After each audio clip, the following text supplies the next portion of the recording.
Hi, we'd like to share the insights we had while exploring the research question, how do youth shape library services? This project was done collaboratively for our Research Assessment and Design class and includes research gathered by Scott Ballman, Brandon Boyd, Sarah Bryan, Anna Gibson, and Catherine Matthews. Youth voice has the potential to influence libraries in a myriad of ways. We chose to focus on 3 specific components of library services for youth: collections, spaces, and programs. Each of us chose one of these 3 areas to focus our research on and designed data collection methods to deliver a broad range of information, which we then compared to identify trends. Our decisions while formulating our research were influenced by our previous experience with youth in library, education, and personal settings, and we hope to identify strategies that help kids feel invested in their libraries.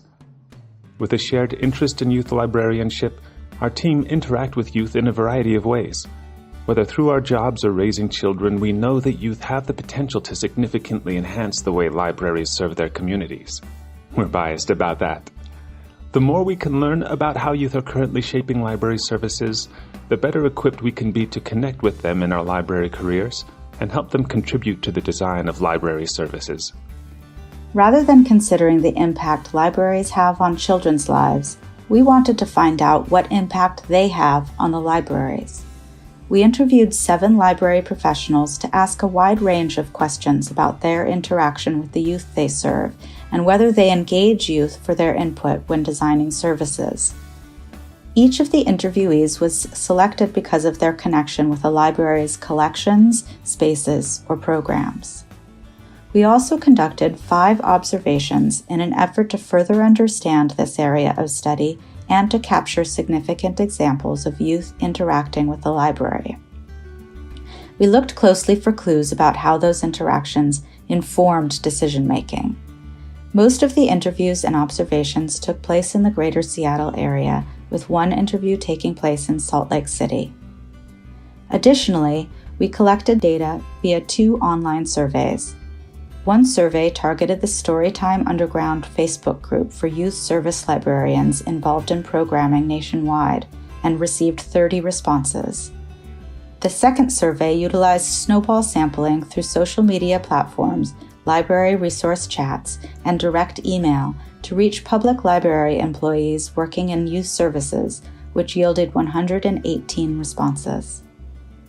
As we gleaned information from these sources, we realized that separating our data study into subdivisions of collections, spaces, and programs was not consistent with what librarians experienced in their interactions with youth. Instead, it became clear that a better delineation was a study of the ways youth directly and indirectly influence library services. During an interview with the STEM and Learning Supervisor for Kitsap Regional Libraries, Megan Burton, we learned that youth voice is definitely on the minds and hearts of the librarians there. Megan explained that when she was the teen librarian for the Sylvan Way branch, she intentionally listened to youth voice at a weekly teen meeting. She said that planning must start with their interest. She equipped teens to plan programs and space design for various events for their age group. They were able to rearrange the furniture and decorate the main space of the library for teen events, which gave them a great sense of pride and ownership for their local library. This is a great example of youth directly influencing programs and spaces simultaneously. Now that Megan is the STEM Learning Supervisor, she is in more of an administrative role. She encourages the library service professionals at her branch to add to this Post-it note wall in her cubicle. This is a tangible way for her to indirectly hear the ideas of youth at her library. As the staff interact with youth directly, they bring the feedback to Megan. Finally, a program that is in revision and will return to the Kitsap Regional Library system in the near future is a teen and young adult internship. Megan sees this as potentially the most significant form of direct teen involvement for library services design. She is so excited for it to be relaunched. In fact, a former intern is now employed at the library while working his way through community college. The internship gave him a platform to make all this possible. In an interview with Jordan Ritchie, a UW MLIS alum and librarian at the Education Resource Center at the Seattle Art Museum, she remarked that she strives to use child-friendly design elements in her library.